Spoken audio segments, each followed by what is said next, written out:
So the title of this year's Keep Space for Peace Week was Space as an Aid to War and Genocide. And I just want to give a kind of an introduction into what that means in terms of the kind of things that are going on at the moment, especially in Ukraine and in Gaza. So irrespective of the death and devastation that's being produced, Ukraine and Gaza wars are experimental laboratories for arms developers and showcases for their products. It was over 2 years ago that Ukrainian Defense Minister Alexei Reznikov openly offered Ukraine as a venue to test NATO weapons against Russia and as a testing ground for a US war with China. And space is one of these technical areas being developed for warfighting. No war has seen both sides of a conflict use space and counter-space systems as much as in Ukraine. The military are developing space systems through which they can coordinate command and control activity at all levels and over extended areas. They have now become dependent on space systems. Just to be clear, the US government is by far the biggest spender on space programs, as you can see from this graph. And it's also launches far more objects into space than any other nation. This shows the number of, this is the world launch numbers around the end of this last year. And this is the United States, and these are the other states here. So SpaceX in particular is responsible for over 7,000 small satellites in low Earth orbit, bringing fast 5G communications to civilian and military users. A further 5,000 satellites are planned, with a possible later extension to 34,000 or more. Perhaps the most significant development in warfare has been the use of drones. On the battlefield, they are ubiquitous, scanning the ground to identify targets or to deliver deadly payloads, from hand grenades to packs of explosive. But satellites are also deeply integrated into conventional warfare and enable precision strikes, drone operations, and missile warnings. The primary military functions of satellites are intelligence, surveillance and reconnaissance, or ISR, communications and positioning, navigation and timing, known as PNT. ISR satellites use a variety of sensors, from cameras to radars, to locate possible targets and military movements. Militaries also use ISR satellites for missile warning, mapping and weather monitoring. Communication satellites allow the sharing of information and the command and control of military action. Militaries can also use communication satellites to pilot drones remotely. And militaries use PNT satellites like GPS to position military forces, drive and target drones and other equipment, to allow military forces to navigate and to guide several types of precision munitions. They can also use the GPS timing signal to coordinate military actions. However, they have also been vulnerable to electronic jamming and cyber warfare.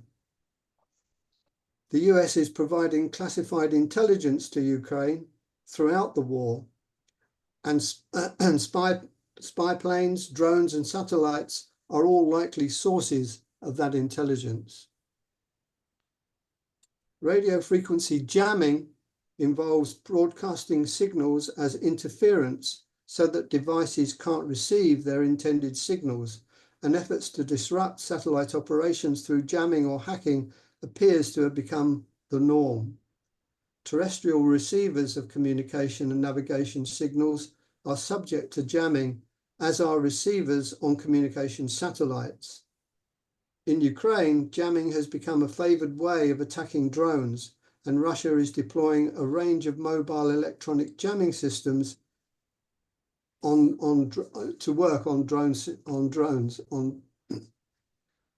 Electronic jammers can be traced, however, and the position of the electronic transmissions can be determined, making them targets in themselves. Therefore, small portable electronic devices that can be moved around easily are key. GPS spoofing is also possible, in which a misleading signal is used to fool drones into thinking they are not where they are, or their targets and destinations are where they are not. And cyber attacks can be used to disable satellites, ground stations, or equipment, and many instances have been recorded. Probably the most significant cyber attack was a Russian hack that shut down thousands of Viasat terminals used by the Ukrainian military and police. Viasat eventually had to replace as many as 45,000 modems after the attack. There are few soft cyber targets in government or military, and the hacktivist groups that have formed have successfully temporarily disrupted banks, companies, pharmacies, hospitals, railway networks, and civilian government services for Russian citizens. Ukraine is being helped to defend against cyber attacks by the likes of Microsoft, Amazon, and Google, who have all worked to protect Ukraine from Russian cyber attacks, migrate critical government data to the cloud, and keep the country connected, committing hundreds of millions of dollars to the nation's defense. The US and others have also supplied precision munitions to Ukraine that are guided by GPS. The munitions that are sent to Ukraine are often old, no longer used, and due to be scrapped, so it's not a surprise that they are well known and can be disarmed fairly easily. Russians can jam the GPS guidance on precision weapons, resulting in Ukraine actually stopping the use of some types of munitions altogether. The reliance on commercial satellite providers has introduced a new dimension. For the first time, information that previously was only available from government sources have been supplied by commercial companies. For example, Ukraine is using public data from American civil satellite meant for spotting wildfires to detect artillery and missile fire. Commercial observation satellites have provided optical images, synthetic aperture radar images that see through cloud cover and at night, and radio frequency data for detecting electronic emissions like GPS jamming. They're also used to locate and track Russian forces. Ukraine has obtained satellite imagery and communication services from American, Canadian, and European companies, both through direct contracts and through the US government. In the first 2 weeks of the war, Ukraine downloaded more than 40 million square kilometers worth of geospatial imagery. The Ukraine MOD also purchased the exclusive use of Finnish radar satellite to locate Russian military units. Ukraine has used commercial satellite communication services from multiple providers, but Starlink was first requested in early 2022 and is now free for Ukrainian military. Since its activation, Starlink has been used to carry out military operations and has served as the backbone of the command and control software that Ukraine uses to share data, coordinate military operations, and communicate with US and NATO advisors outside the country. On the battlefield, Starlink enables reconnaissance teams at the front to send drone-based video leads to artillery units in the rear. Ukraine has also attached Starlink dishes to drones, allowing soldiers to pilot the drones remotely. It seems that Russia is also using Starlink terminals obtained from third parties despite international sanctions. However, Starlink satellite internet dishes use GPS, which Russia has been able to successfully jam. Starlink services are also being used in Gaza to assist Israel's horrific ongoing genocidal invasion. Some of the tactics and technologies used in Ukraine have also been seen and developed in Gaza, in particular, the use of drones. And many people across the world have been arrested and imprisoned for demonstrating against Elbit Systems, the Israeli military technology company which provides Israel with military equipment, including drones. Israel has its own space launch capability, of course, and its own military satellites, including Eros-NG constellation, one of the world's most powerful intelligence collection systems of satellites. It also has the assistance of the US and the UK, and the US and UK are using spy plane flights to Israel to aid in surveillance, propaganda techniques, and much more. There's also an Australian campaign now to show that the spy base in Pine Gap in the middle of Australia is actually downloading information from the Gaza area and sending it on to the NSA, who then will send it on to Israel. Richard Tanter from Australia has put this forward as a way in which the Australian government may be being part of the genocide that's going on in Gaza. And I could say also that the same might be said of Menwith Hill in the UK, which does exactly the same kind of information collection that Pine Gap does, and also sends its information to the NSA and hence on to Israel. So satellites that are in orbit and being used to download information from electronic messaging is being sent on to be developed in this, or to be used in this way. There's also GPS jamming going on in Gaza by Israel, which will also actually has the byproduct of preventing people from being able to move away from areas of conflict, because their GPS signals are giving them wrong information about where they should be going and how they can move out the way. Also hacking, hacktivist groups have also been very active on both sides in the Israel-Hamas war. And artificial intelligence. There is now, sorry, I've lost my place. There's been reports in many publications that give a glimpse into the ways in which AI has enabled decision-making systems in Gaza called Gospel, Lavender, and Where's Daddy. These systems are reportedly trained to recognize features that are believed to characterize people associated with the military arm of Hamas. These features include membership of the same WhatsApp group as a known militant, changing cell phones every few months, or changing addresses frequently. So these kind of techniques using AI and message interception are being joined together to track particular individuals or groups. Now that all of this is happening, many states in the region are also now developing their own space technology, because they've seen how important space is to the use of the military. Meanwhile, in the UK, the Space Development Agency is developing a layered network of military satellites known as a proliferated warfighter space architecture, and has already begun launching constellations for intelligence, reconnaissance, and surveillance.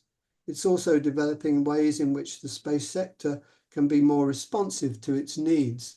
So it needs a rapid, resilient command and control in case some of its satellites are knocked out. So far in any of these wars, there's been no attack on an actual satellite, physical attack on a satellite.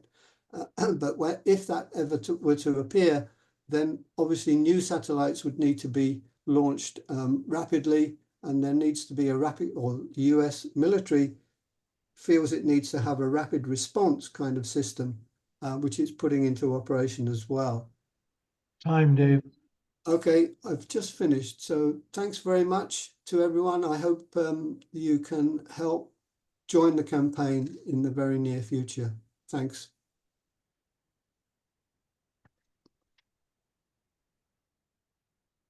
Okay, are we back on? I think we stopped sharing now. Yeah. Yes, it's gone. Okay, right. Well, thanks very much. I think that was a kind of a general introduction. I couldn't get as much in as I wanted. I didn't have time, but hopefully it gives you a flavour of the kind of ways in which space is being used in the current wars at the moment, and then ways in which it will be used in the future. But now I'd like to hand over to Tamara Lorincz from Canada, who's a fantastic campaigner there, who's been doing so much in terms of all kinds of anti-war and anti-space war activities. So Tamara, it's really a pleasure to have you with us. Please take the floor. So good afternoon, everyone. I'm speaking to you from Waterloo, Ontario, Canada, traditional Treaty 6 territory. And for any of the Canadians on the call, happy Thanksgiving long weekend. And tomorrow is Indigenous Peoples Day.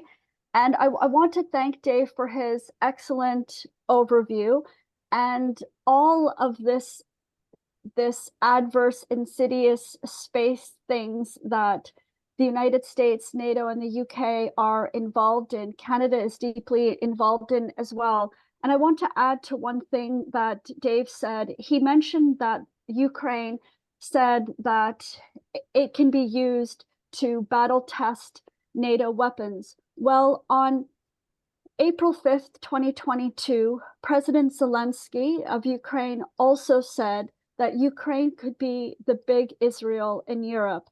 So there's this connection as well.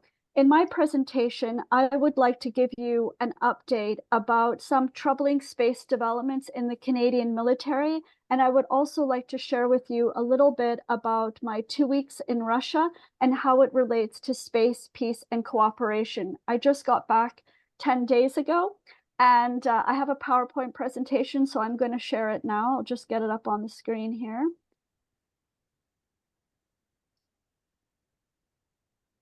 Okay, so in July of 2022, the Royal Canadian Air Force established a new division, 3 Canadian Space Division, at the National Defence Headquarters in Ottawa. The Space Division consolidates all of the space operations throughout the Canadian military, and it's responsible for delivering space power in support of Canadian and allied operations. This is what Lieutenant General Al Menzinger said at the opening ceremony of Canada's new Space Command. The space domain is of critical importance now more than ever when considering its role in guiding military operations. The establishment of 3 Canadian Space Division ensures that we are aligned with our allies who have already established similar space commands, and this primarily means the United States. In April of this year, Canada released a new defense policy update entitled Our North Strong and Free. It is a massive program of militarization driven for NORAD and NATO, and it identifies Russia and China as the principal threats to Canadian security, and it calls them disruptive and hostile powers. Canada's new defense policy will be funded by a huge increase to military spending. In the past decade, Canada has already increased military spending by 100%, from $20 billion in 2014 to $41 billion this year, and it will go higher to $50 billion by 2030.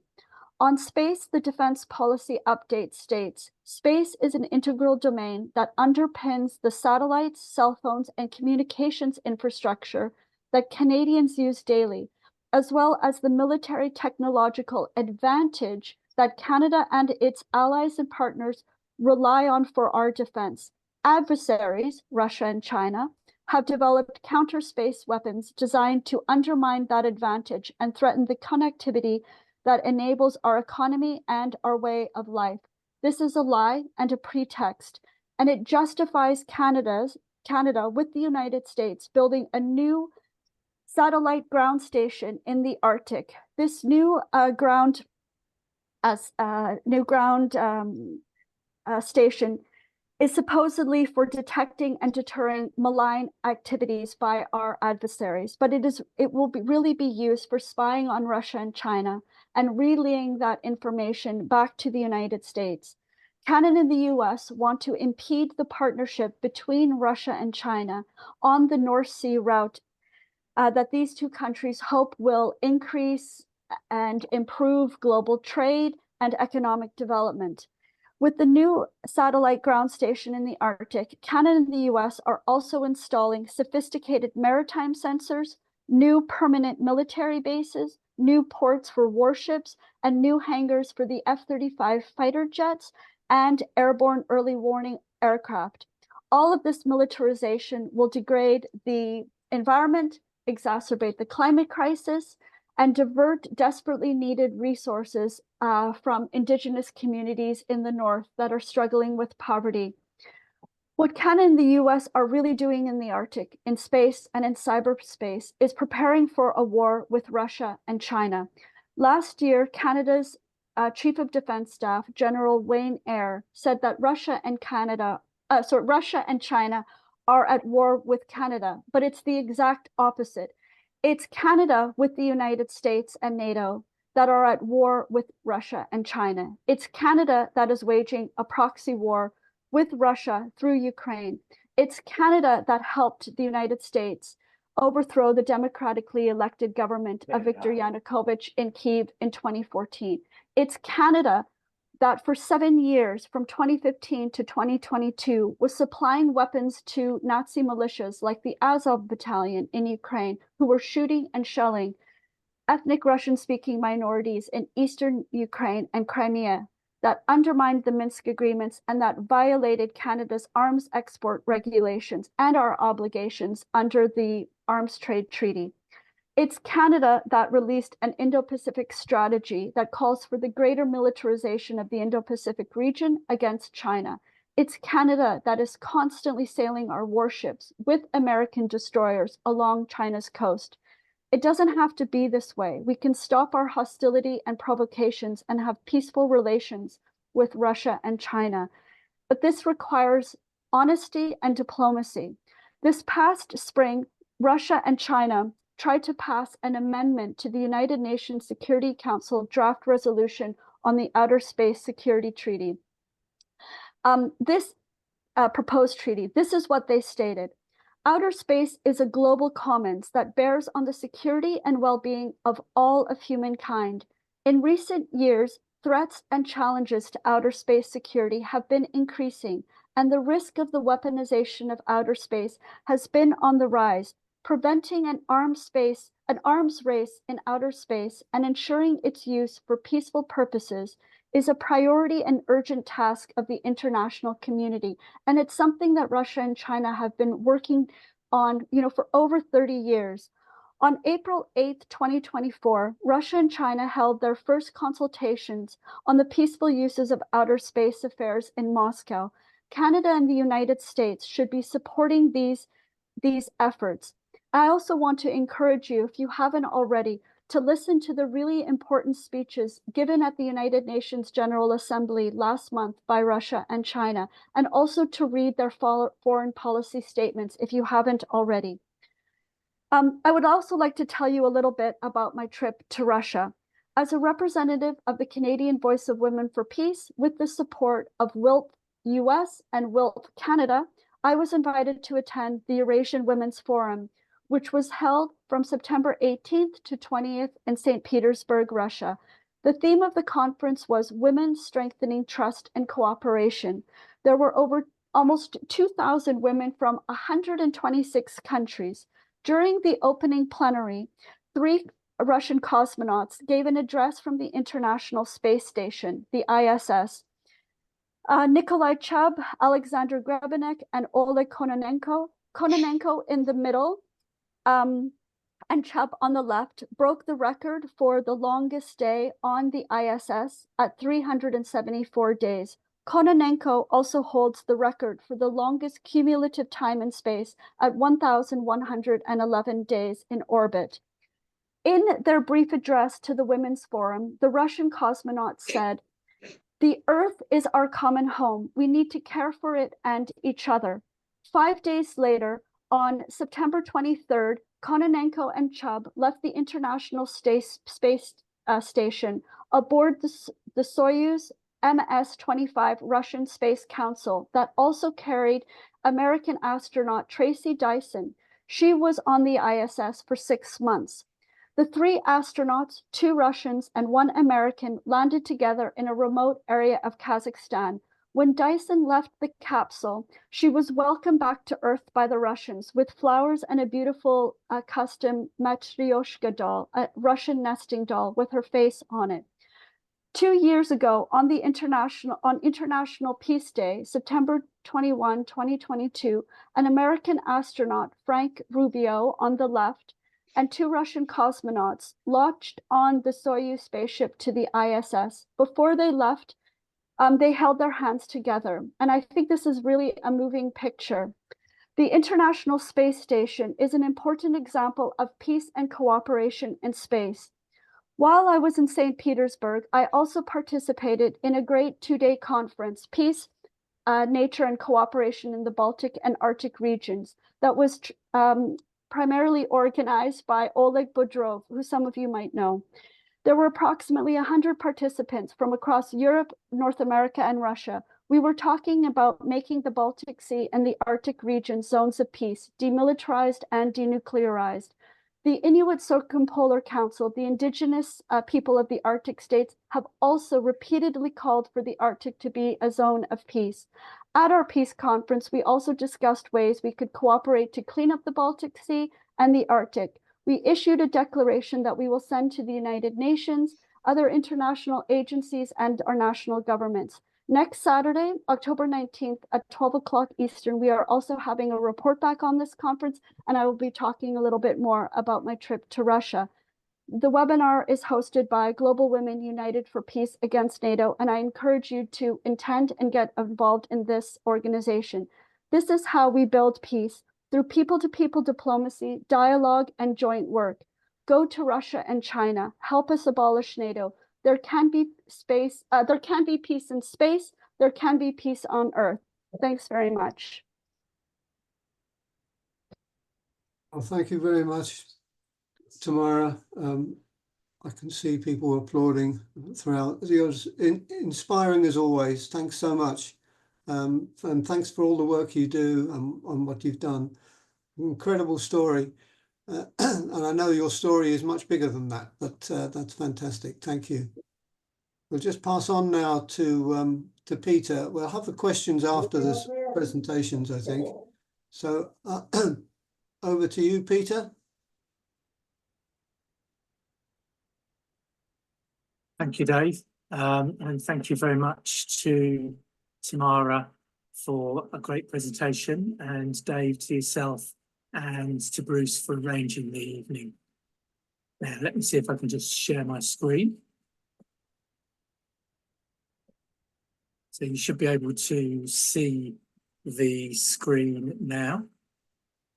Yep, that's good.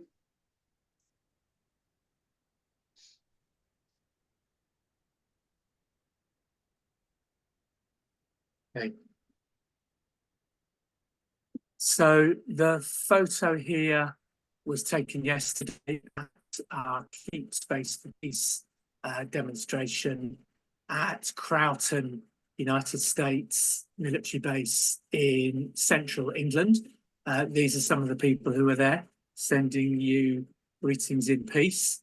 And this was one of a number of Keep Space for Peace Weeks events which have taken place in the UK this week. Bruce asked me to talk a little bit about the UK's expanding space programmes. So what we will talk about is an overview of what the UK is up to in space, partnerships with the US and others, and the campaigns that are underway here in relation to space radar and spaceports and the opposition to those developments. So I think this quote from one of the former defence ministers summarises the UK's position on space. Competition is fierce. We have to protect our systems, and that's why we think with our allies that space is a war-fighting domain. I was struck when I was listening to Tamara's presentation about the similarities between Canada's position and the UK's position and developments in this area. The UK has a bit of a background in space programs, but not hugely extensive. During the Cold War, it undertook guided missile research programs, particularly at the Woomera range in Australia. And space technology was also part of its nuclear weapons programs, particularly development of the Cheveline re-entry vehicle in the 60s and 70s. The UK launched its first Skynet communication satellites at the end of the 1960s with substantial support from the United States. And since then, most of the work on space development in the UK has been done in the university and commercial sector. And the UK has developed considerable expertise in the development of small satellites. So where we are now is the government set up the UK Space Agency in 2010. It wants to capture 10% of the global space market and be the leading small satellite launch provider in Europe by 2030, which is quite an ambitious goal from effectively a standing start. And even more ambitious when you consider that the UK is still a relatively small player in the global sector and is putting limited investment into the sector. However, it may be able to provide a significant contribution in the way in which it collaborates with partners, particularly military partners, and particularly the US. And the UK's location as a relatively northern country is kind of part of the reason why it can be useful. We'll talk a bit more about that in a moment. In terms of the military side of things, a couple of years ago, the Ministry of Defence set up UK Space Command, again copying what the Americans were doing, mainly developed from RAF, Air Force personnel, but also some people from the Navy and the Army. And again, in 2022, the Ministry of Defence published its Defence Space Strategy, explaining, quote, how defence will protect the UK's national interests in space in an era of ever-growing threats. So the key points in that strategy are basically £6.4 billion UK pounds of spending is planned over the next 10 years, which is fairly modest. And most of that will be on the development of the new arrangements for the Skynet satellite communication network. They're going to put together a new operating framework for that and develop a new satellite to put up there. And there is also a lot of emphasis on information and intelligence gathering, which is going to be done through development of new small satellite networks. And there are a number of different projects underway for different types of satellites there. And quite a substantial sum of money has also been developed for developing space domain awareness capabilities. So as I'm sure you know, that's all about tracking objects in orbit. And this is going to be done partly through developments at the British Fylingdales site in North Yorkshire, and also development of a new US space radar known as DARC, which again we'll talk about in a moment. So really the way that the UK can achieve anything in space is through working in partnership with others. And this diagram sort of maps out some of the key players and who they link up with. I'll tell you where you can find that diagram towards the end of the presentation if you're interested. Obviously, it works closely with commercial sector providers who are both military and sort of civilian dual-use contractors who provide the kind of hardware and software needed to make space work for the Ministry of Defence. But on the other side of the screen, on the right hand of the screen, are the important international partners, and obviously NATO is very important, and the kind of key partner, of course, is the United States and the US Department of Defence and all its various branches. So the UK has very close links to the US military space programme. It was the first member of the Olympic Defender Coalition, aimed at, again, quote, deterring adversaries and hostile acts in space. And the US has a number of ground control stations and intelligence processing bases in the UK, because again, it provides coverage for a part of the globe which is not necessarily available from the United States continent. I mentioned the DARC Space Radar Project. This stands for Deep Space Advanced Radar Capability. It's a US Space Force project. The intention is to develop a radar network to detect and track and identify satellites and space debris and all kinds of objects in orbit. And this, of course, is the essential first step in being able to actually target and then destroy those objects, including enemy satellites. So this is clearly about space war fighting. The idea is to receive global coverage of dark radar through locations at 3 sites. One at which development is underway at Ningaloo in Western Australia. There is another as yet publicly unnamed site at Texas in the USA. And there are plans to develop the 3rd site in the United Kingdom at a location called Cawdor Barracks in Brodie, way over in the Western Wales, with West Frew, which is in Scotland, as a reserve location. Which kind of gives an idea of the planned location in West Wales. As you can see, it's a very rural area, very historic area as well. That's an ancient church, and you can see in the background a superimposed image of what the space radar system would actually look like if it developed. So it would be very intrusive to the local environment, and also very damaging to the kind of well-being of local people. And this is basically why the Ministry of Defence are looking for a reserve site. There is massive opposition to the project in the local community. This photograph was taken at the launch of the campaign against the space radar by a group called Park Not Dark. It was at the local village hall, which, as you can see, was packed and beyond by local citizens who wished to object to the project. And we also organised a Space Week, a demonstration in solidarity outside the Ministry of Defence in London to show our support for that local campaign. Here are some of the sites which are important to the space programmes of the US and UK. You can find this map on the Spacewatch UK website, which I'll give the website for at the end of the presentation. The interesting ones, the important ones, are these kind of browny red ones in the north.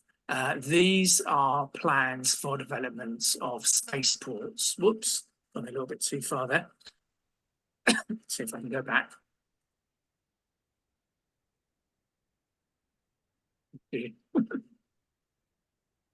Yeah, so these browny red sites are plans for development of space launch sites. As you can see, many of them are in the north of the country in Scotland, because of the advantages that gives in placing satellites into polar type orbits.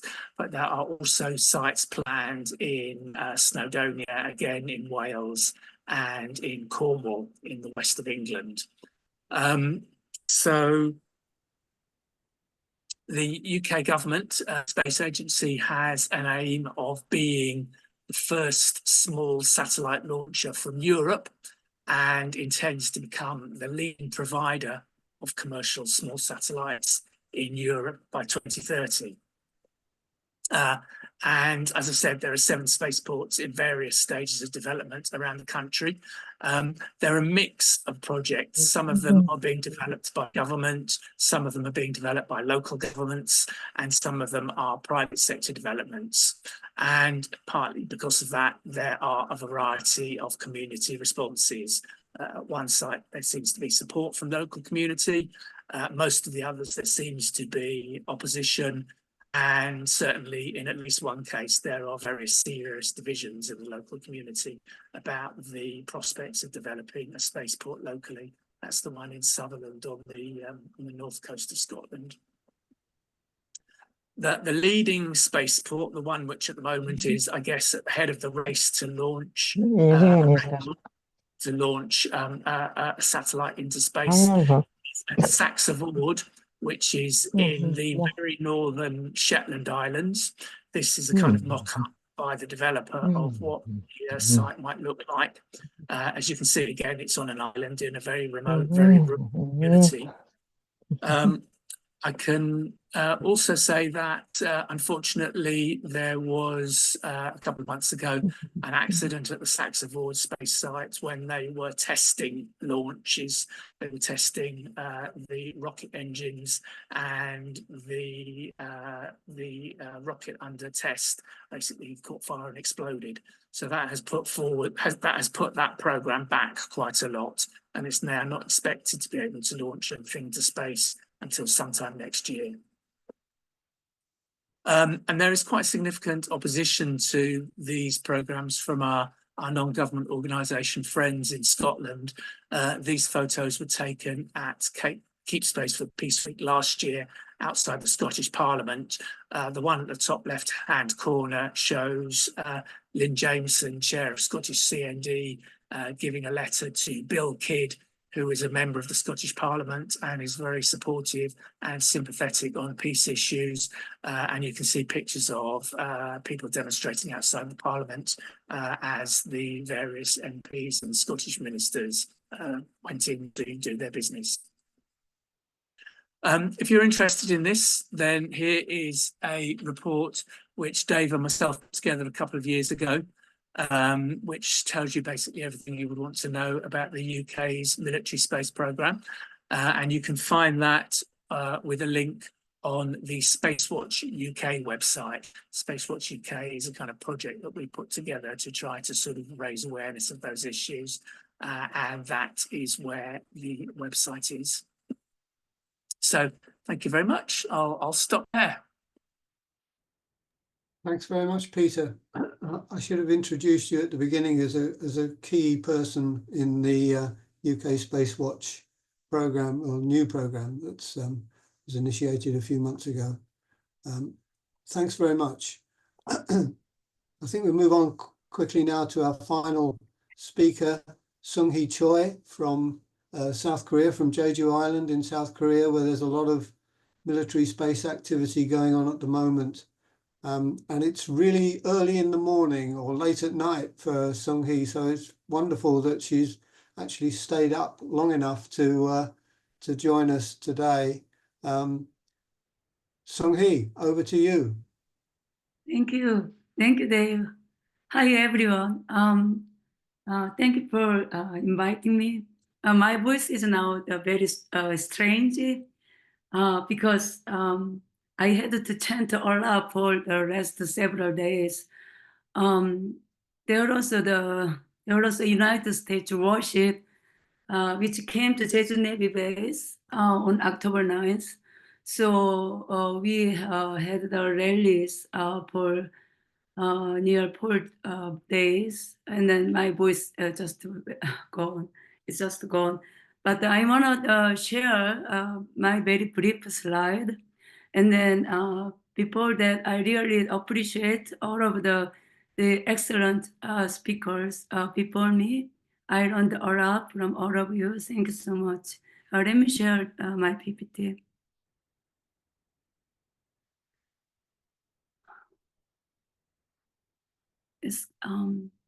Can you see that? Okay. So today I want to talk about the NATO expansion and the space industry in South Korea. And then please let me know if I am more than 8 minutes so that I can prepare for the wrapping of my presentation. Thank you. I want to start with a quote of the General Chance Saltzman, who is the United States Space Force Chief of Space Operations, who said on May 19 that the US military cannot go it alone. Collaboration with the commercial partners and the allies is essential. So that sentence really gives me the hint what's going on in South Korea and then all over the world now. I wanna introduce. I wanna share what the Lisa Franchetti, who is now the chief of the naval operation in the United States, said. It was September 18th that she announced the so-called 2024 navigation plan. And then according to the plan, she said that the United States is moving toward two strategic goals by 2027. It is to prepare for the possibility of war with China and strengthen the long-term superiority of the Navy. I was really shocked to be informed of the news from the Korean media. And then she was making that logic, saying that China has a scenario of invading Taiwan in 2027, so which is sounds like a tantamount to specifying the US war plan against China. According to her, the battle against Yemen in the Red Sea and then the war in Ukraine were running for future marine wars. However, it is also strange that the United States Space Command also said that it will maximize combat readiness by 2027 with an updated strategic vision. So why 2027? I do not really know how they count 2027, but it became very urgent for me. So that's why with the people in Jeju Island was very sensitive for the US warship, which came on October 9th. It was the United States submarine tender, which supports the US nuclear submarines and the Aegis destroyers for the maintenance, repair, or something like that, which also carried the Tomahawk missiles to the nuclear submarines. So we thought that it is a kind of United States preparing for war against China, because one of in the 2024 navigation plan by Lisa Franchetti, she was planning to the setting the United States allies and partners countries of the harbors and decks with a kind of the infra establishment, including the maintenance. So the Jeju Navy base is quite, the candidate for the U.S. The infra establishment for the war against China. So we are feeling the war is coming after the Ukraine and the Palestine, and then we had all worried about that. 2027, only 2 years left, and the Jeju Navy base is planned to be updated to the pre-command next year. And then currently, there are lots of the space industry plan goes on in Jeju and the East South Korea. But anyway, let me go to the next slide. As you know, the President Yoon Suk-yeol, the South Korean the president, he is very, very much pro-United States and then pro-Japan. Without him, the ROK, the United States, and then Japan, the alliance, the military alliance was not possible. So he is like one of the, the really key figures, the consort to the United States, the war plan. And then this is the photo in this July. There are 4 international partners of the Indo-Pacific for NATO. They are South Korea, Japan, Australia, and then New Zealand. And then they are called the strategic NATO partners. And then it was this July that these 4 strategic partners made a kind of the defense industry expansion with the NATO this July.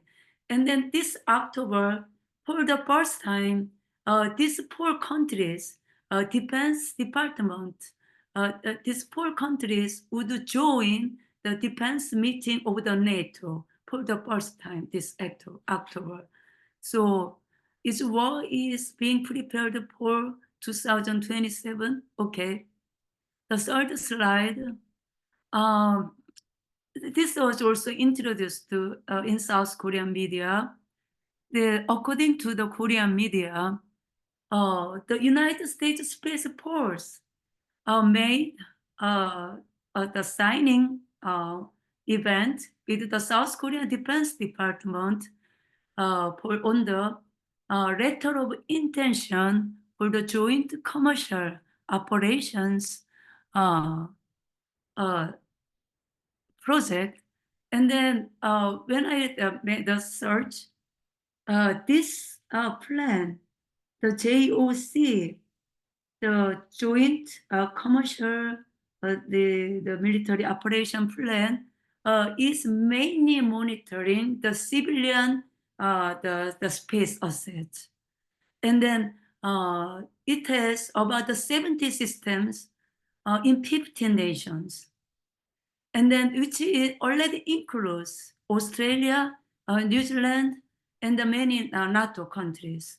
And then it has 3 cells: Indo-Pacific cell, European cell, and then they are in turn, they rotate, and then they monitor what's happening in the military satellites.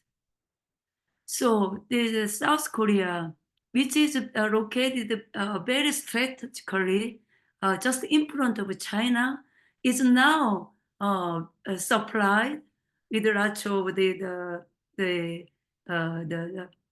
space skills, and then the industrial support, and also industrial contracts with the United States, and also herself making the defense industrial contract with Australia, and also the Luxembourg or the Sweden. So the South Korea's, the cooperation with the United States and then the European countries is just growing. As NATO is expanding to Indo-Pacific. One example. So now the HANA system is one of the company of the HANA, the arms company, one of the biggest the arms corporation in South Korea. And then is now building so-called Space Center in Jeju Island, which would produce the ultra micro satellites, and then they want also plan to export those satellites to other countries. This corporation has made the contract with the United States company Terran Orbiter to provide the solar cells. And then I became to know that this Terran Orbital, a US company, has made a contract with United States Space Force. So which means that this South Korean company who is building the space center in Jeju Island is indirectly, they related to United States Space Force.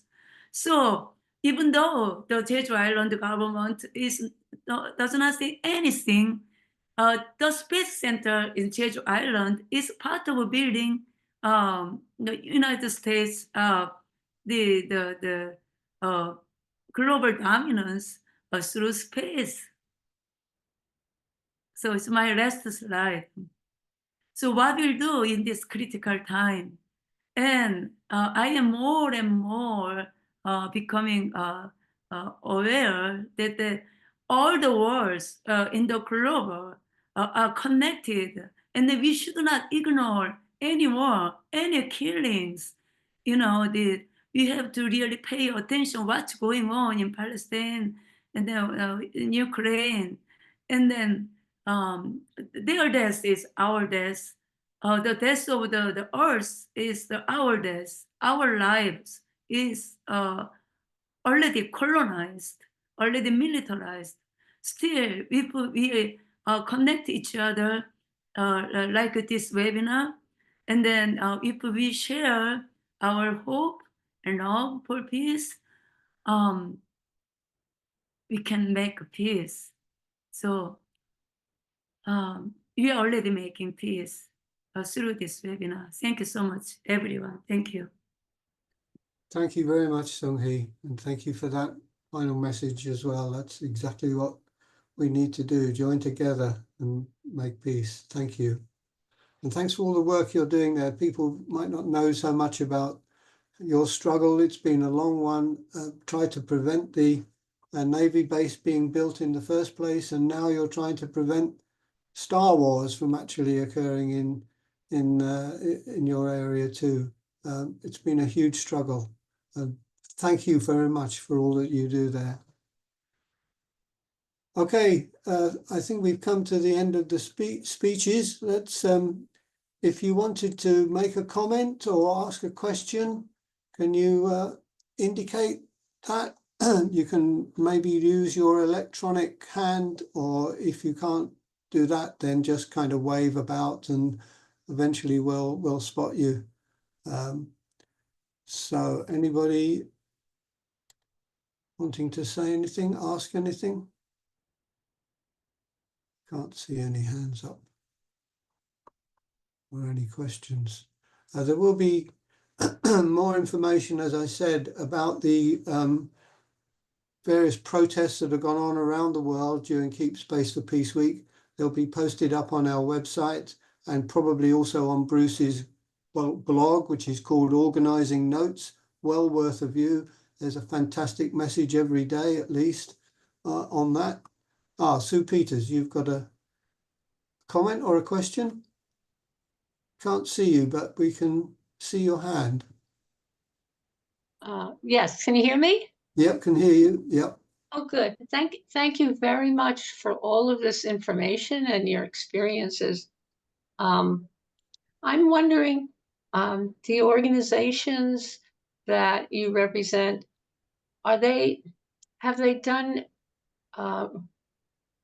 research and investigation into where all the money is coming from for all of this weaponry and technology? Yeah, thank you. Any of the speakers or anyone else want to comment on that? Well, maybe I can just say that, in Canada, like I mentioned in my presentation, we've massively increased military spending, and, it's going to the military industrial complex, not just in Canada, but also the United States. So many of the weapon systems that we buy are our American weapon systems. Like last year, Canada announced that we are buying F-35 fighter jets that are manufactured in the United States. We're buying tactical helicopters that are manufactured in the United States. We're buying armed drones that are primarily manufactured in the United States. And, this is all from Canadian tax dollars. And then I also just want to point out that we have some very powerful think tanks in Canada. The NATO Association of Canada, the CDA Institute, it's the Conference of Defense Associations Institute, which is a think tank that is comprised of Canadian veterans, and another one called the Canadian Global Affairs Institute, CGAI. And all of these powerful think tanks are funded, get some of their funding from US weapons manufacturers, and they are pushing the Canadian government. They're pervasive in the Canadian mainstream media, to increase military spending so Canada can buy American weapon systems. And I really think that Americans should see Canada as an extension of the US military. We don't have an independent foreign policy. We don't have an independent defense policy. If you read Canada's defense policy, you'll see that it's really directed by Washington. So, we shouldn't be spending our Canadian tax dollars on supporting American militarism and all of these wars. We desperately need to be investing in urgent environmental and social problems. I'll just end by saying that poverty in Canada and homelessness has dramatically increased, and it's going to get worse if we don't cut military spending and stop all of these wars and the genocide in Gaza. Thanks very much, Tamara. Yeah, I was going to say something similar. Same thing in the UK. It's really seems strange that they can find millions, billions even of pounds to develop weapon systems, bioweapon systems, but they can't alleviate poverty. They can't increase money to the health service. They can't make education a proper education system. We're just stymied because of all the amount of money that we spend on the military and related things. Anyone else want to comment on that? Bruce, do you want to say something? Yeah, thanks, Dave.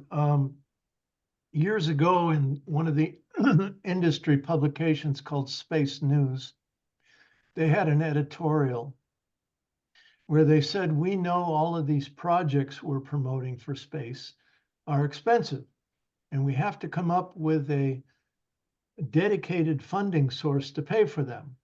And they said, we have. And we're now sending our lobbyists to Washington to secure that dedicated funding source. And they said that it was the entitlement programs in the United States that officially are Social Security, Medicare, Medicaid, and what's left of the welfare program that today is in tatters. So they do have a plan, and they're coming after you. They're coming after me. They're coming after all of us to pay for this. And I believe the reason why, fundamentally, we have to ask ourselves, why is NATO expanding into the Asia Pacific? What does the North Atlantic Treaty Organization have to do with the Pacific region? And it's clear what it is. Because of the rising of the global South that has been controlled by the Western colonial powers, that means Europe and the United States, for years, for essentially 500 or more years. They're losing now. The West is losing, and they're desperate. And so they're basically rolling the dice, saying, we've got to move now to take down the global South before, we're finished. And so far, it's not going very successfully, and they're killing a lot of people. But this is where we're at today. And so I think that we all need to really spell out clearly for the American people, a lot of whom are very confused right now and don't really know what to think about everything. They're very frustrated. They're very depressed about everything, all the wars, but they don't maybe put it all together and really understand what's driving all of this. So I think we have to help people see that in a better way. Thanks, Bruce. Yeah, absolutely. Any other? Oh, no. Yeah, Nydia, nice to see you. I pushed the wrong thing, but yes, Oh. thank you. First of all, thank you to all the presenters, because I consider myself fairly sophisticated in terms of keeping track of what's going on, but I learned so much today.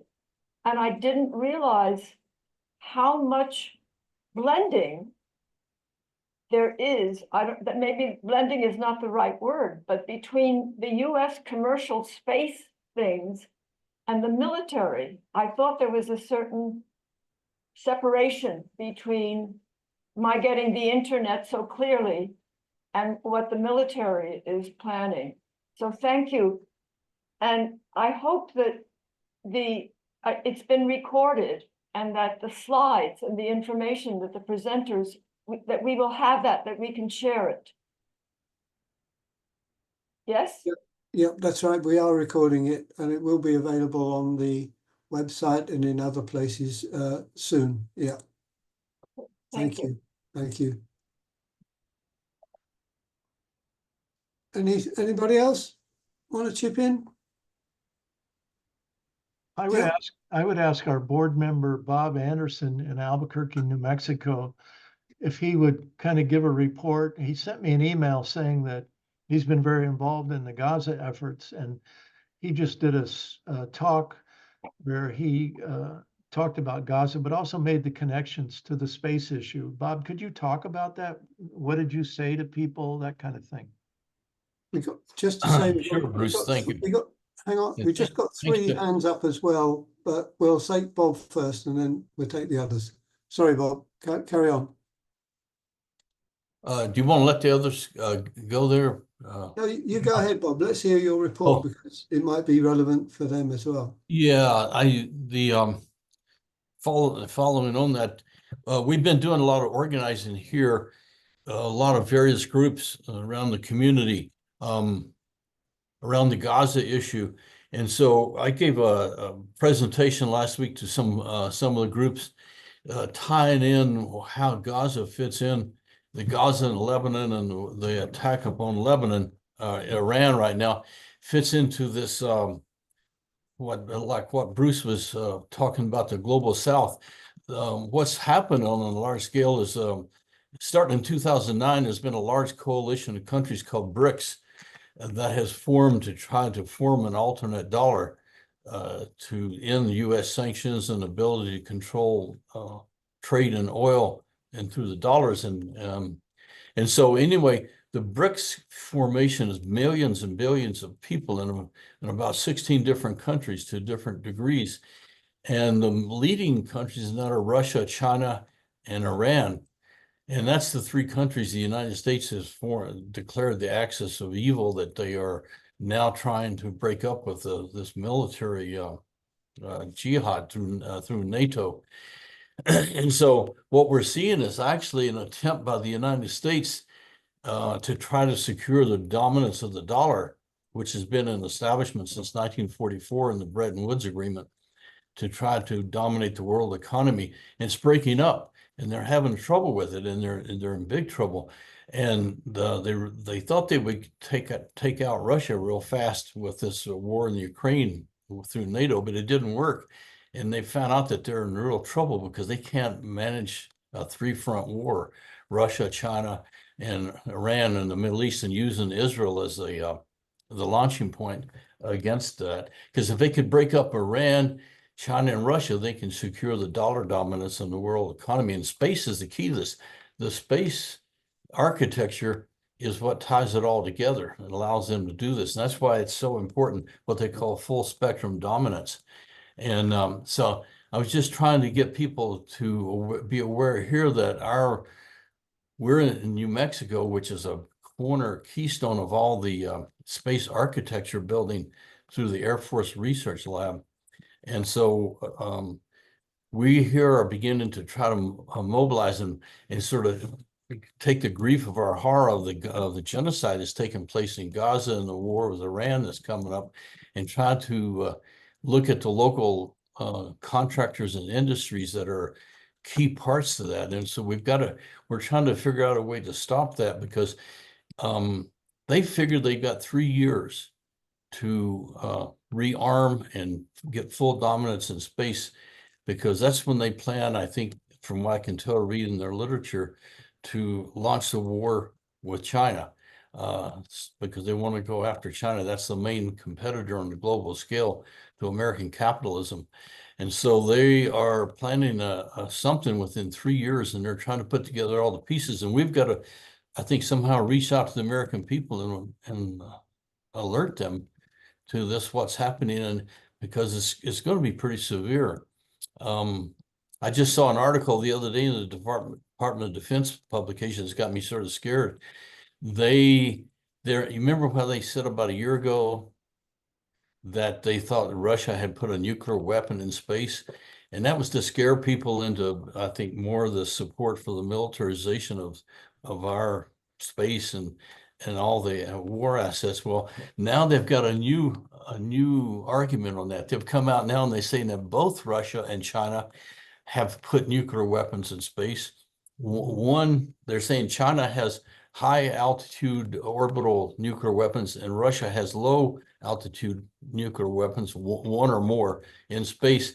And they're saying now that the theory is that they're presenting is that if Russia and China detonated these nuclear weapons in space, that they could take out all of our war-fighting proliferation of satellites that would control our military forces around the world, and we would be defenseless. I'm scared about that, because to me that sounds like almost an argument for a first strike attack launch from the U.S. on Russia and China to take out their military capabilities in space. So I don't know. I think the situation, from what I'm seeing, is pretty serious and pretty advanced from what they're doing, because as Bruce was alluding to there, the dollar is losing its dominance and control of the world economy. And that's what they're afraid of. And this thing with Biden's message about ironclad support for Israel, basically what he's saying is an ironclad war front in the Middle East, especially against Iran, which is a key leader of the BRICS coalition. That's leading the global resistance to the US dollar. So I think that the situation is pretty severe and pretty serious for us right now. I just saw in the morning New York Times that Biden is sending the THAAD missile system and probably hundreds of American troops to Iran or Israel right now to get ready to either attack Iran or to prevent them from being able to rebut Israel's attack that's coming up. So we're in a very dangerous situation globally. Space is the key link that's tying it all together for them. So this is what the Global Network is doing, I think, in trying to educate people is really an important aspect of all this struggle right now for global justice. And so thank you all for being there, and everybody for doing what you're doing around the world. It's really encouraging to hear everything that folks are doing. I think that, there are millions and billions of people out there that are on our side, and we've got to just keep going with this. And I think we're going to be able to be successful eventually. Thank you. Thanks very much, Bob. Thanks a lot. And thanks, Tamara has been putting lots of links into the chat to follow up on some of these points that are being made. So thanks for that, Tamara. So okay, we've got 3 hands up. So let's go through those. Jen, I think you were first, so over to you. Oh, hi, thank you very much. And thank you for all the great presentations. And I certainly learned a lot as well. I just wanted to clarify these space radar military sites that people were talking about. Are they mostly run by NATO, or are these individual countries putting this stuff out? Yeah, thanks, Jen. Let's take the 3 points, and then we'll come back, give the speakers a chance to answer those. Sue, would you like to go next? Sue Peters? Yes, Yes. thank you. and thank you for the presentations. I was wondering if Bruce could just define what the global south is. I think Bob spoke to it, but there's probably more. Okay, yeah, thanks, Sue. There was another Sue Peters, who's gone. I'm here. Yeah, go ahead, Sue. Okay. I just want, having listened to everybody's answer about the money question, and being a United States citizen living in the United States and having studied our monetary system for 15 years, I don't think people understand the power of our private monetary system here in the United States, which really wields more power over the American economy and the people of the United States than our government. I can talk a little bit more about it, but the private money system in the United States is where the power is coming from to generate all of this money for weapons and war. Thank you. Thanks, Sue. Yeah. I think it's pretty clear to a lot of people that the role of billionaires in all of this kind of system, and the fact that actually it looks like the world may be supporting its first trillionaire soon is kind of a message that, you know, what are we doing here? It's crazy that people, I don't know how many people, billions, millions of people starving in the world, and there's one person with $1 trillion who could alleviate poverty, who could do all kinds of stuff, rather than just Dave, let me just say, yeah, don't focus on the people, focus on the system. well, it's the system that's wrong. Yeah, you're right. Anyways, thanks very much. It's the system that allows those people to kind of do what they do. The first question was about who really finances the space systems, or who's in whose name, I guess. I mean, there are various states with space systems. Well, it was who controls them, like bases, various bases, space bases around the world. Who really controls them? Is it NATO or is it the individual countries that control them? That was the question. Shall I chip in on this, Dave, particularly with regards to... Please do. Particularly with regards to the space radar system. So with regards to the dark radar system and who is developing that, who will be controlling that, and the answer to that is US Space Command, full stop. Even though it's being built in 3 nations around the world, and those countries will be responsible for the kind of building contracts, and they will maybe sort of have their nominal armed forces personnel present, and doubtless their governments, as we're seeing in this country, are presenting them as, you know, one of our government's projects. It's a US Space Command project, flagged up as a Space Command project in the US defense budget estimates, and that's basically where all of the money for building the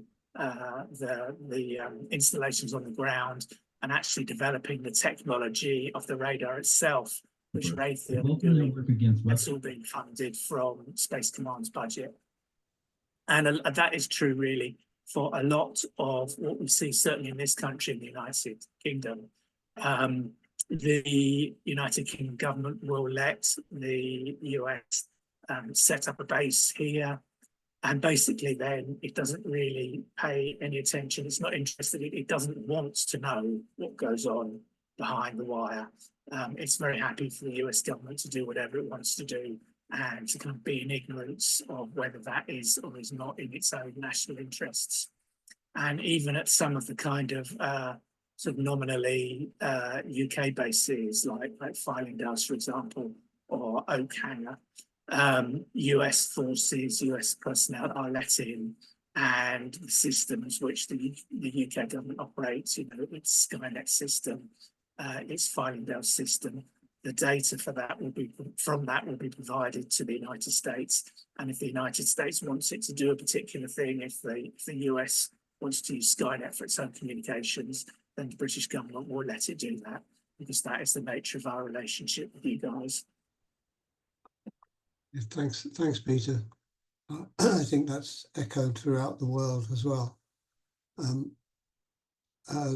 Anybody else want to pick up on that? Bruce, do you want to say anything on that? No, except that, you know, that same story, he used the dark system there. That's right now they're talking about putting it in Wales as an example of the US control. And I think it's pretty much the same story, no matter whether we're talking about Pine Gap in Australia, which is controlled by the US, or where you live, Dave, Menwith Hill, which is controlled by the United States, and all over the world, all these various downlink stations that are hooked up to the US space warfighting system are ultimately controlled by the US. And what we often hear that the host countries don't even know exactly what's going on there, how they're used at all. They don't get any information. I just want to answer the question about the global South, giving the definition. My understanding, it's the Middle East, it's Africa, it's Latin America, all the countries that have historically, the parts of the world that have been historically stolen from, hijacked by Western white colonial powers. And let's just take Niger for an example. They recently kicked the French out of their country. And what I learned in this process of following that story was that Niger for years was running mines France was running mines in Niger, and they forced the Niger government to put all of the money that they were paid by France for these mines into French banks. And all the interest that was made off the money that France was owed these people, that, you know, in Niger, France by contract took all the interest. So the people of Niger who had their resources taken by France, they did get some payment. It went into French banks, but any interest that was accrued by contract was taken, is taken by France. It's theft. But this is the way the global South has been treated for all these years, and they're fed up with it. And they're now revolting. And this is what scares the living hell out of the West. Yeah, thanks, Bruce. I think also Tamara wanted to comment on the global South. Tamara?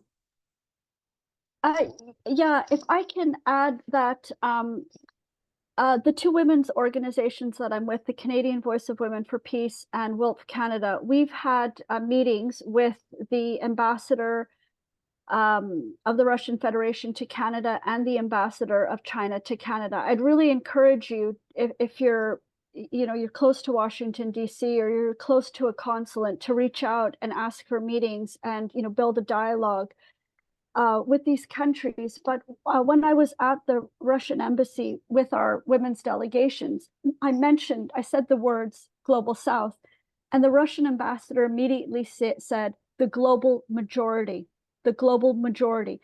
If you read NATO's documents, you'll see this language: NATO protects our 1 billion population. You'll see this repeatedly. If you listen to the NATO Secretary General Jens Stoltenberg, I mean, he just stepped down, but he says all the time 1 billion.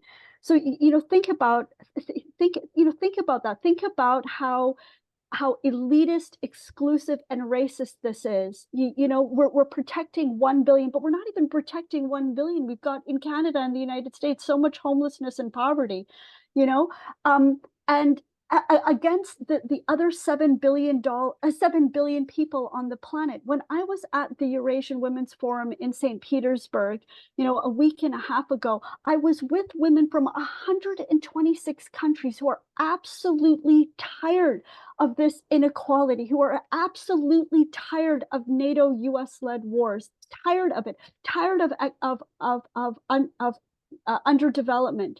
And they are working together, they are collaborating because they want a fair, just world order. And this is what they said repeatedly. And finally, I want to mention in the past 2 years, I have been to Africa for the climate summit, the Middle East for the climate summit, just been in Russia twice. And it's really incredible to be outside of the North American bubble and listen to, the voices and the stories of people, from the global majority countries, because they have a completely different perspective than we do. So I just want to urge you, to make links with people in the global majority, to go travel to these countries, travel to Russia and China and build peace. Thanks. Thanks very much, Tamara. Fantastic. Thank you very much. Excellent. Yeah. Okay, we have really come to the end, but I think Mary Beth, let's finish with a few words from Mary Beth. So I just wanted to make a comment about Sung-Hee's situation. I mean, we've known Sung-Hee for decades now, and the amazing intergenerational work that happens in Korea is so profound. But I hear in Sung-Hee a sense of maybe panic. It might not be the right word, but the U.S. military, the Navy, is planning an invasion in China in a matter of 2 years, and it's happening in Sung-Hee's backyard.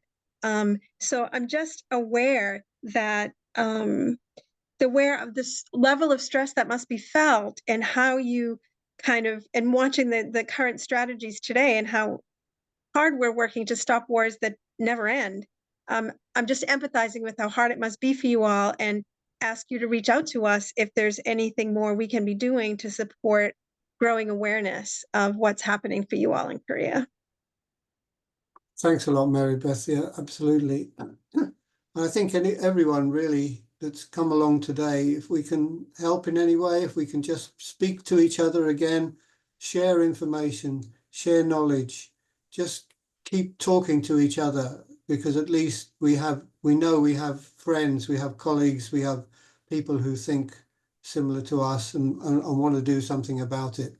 I think Sung-Hee wanted to respond to Mary Beth. Okay, Sung-Hee, please do. Yeah, I think we should support each other, not one way, but together, because I think it's really we are really talking about the global South, which is very important. But the South Korea is now one of the invading nations. It's now one of the imperial countries, I think. And the United States really realigning the economy of the whole partner countries like allies, like South Korea, is making their economies like a war economy. So we see the growing space industries. And then recently, the South Korean President Yoon said that South Korea wants to be one of the 3 AI nations in the world in the future. AI is together with the space technology is now killing technology. And then according to Guhan, AI needs lots of the nuclear plant.